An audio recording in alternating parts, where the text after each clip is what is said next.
madaxweynaha dowladda deegaanka Soomaalida mudane Mustafa Maxamed Umar ayaa kulan la qaatay mas'uuliyiin ay hogaaminayaan mudane Daniel Beder oo ah agaasimaha bariga Afrika ee hay'adda UN OCHA iyo Michael Saad oo ah madaxa hay'adda UN OCHA ee xafiiska Itoobiya. kulankani waa madaxweynaha ku weheliyeen mas'uuliyiin heer deegaanaha iyo ujeedadiisu ahayd sidii ay hay'adani qayb uga noqon lahayd gurmadka bulshada la dhibaataysan xaaladda abaarta iyagoo warbixino kala duwan ka siiyay sida xaliyahay hadda iyo baaxadda ay la egtahay saameynta abaarto.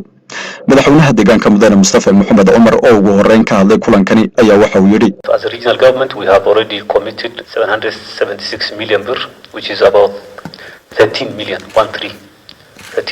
USD for drought response. كديغان ahaan waxaan u qoondeynay ka jawaabida abaaraha miisaaniyaddan 776 milyan oo bir oo u dhiganta 13 milyan oo dollar taasi oo muujinaysa diyaar garowga aan ka xukuumad ahaan ka sii sameynay ka jawaabista xaaladda abaarta.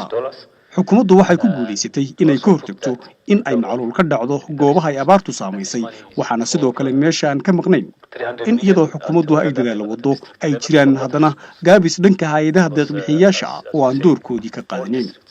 fariinta ugu muhiimsan ee aan u soo jeedinayo hay'adaha deeq-bixiyayaasha ayaa in loo baahan yahay taageero dhan kasta si loo xakameeyo abaarta. abaartu maanay noqoteen mid halkan soo gaadha haddii aanay xukuumaddu jawaab degdeg ah ka bixin lahayn. geestiisana mudane Daniel Beder oo ah agaasimaha bariga Afrika ee hay'adda UN OCHA ayaa waxa uu yiri It was good to see how much government and the authorities have been spearheading the response. And I understand it's a broad effort from the communities as well. waxaa wax lagu farxaa sida wacan ay xukuumaddu u maareysay abaarta.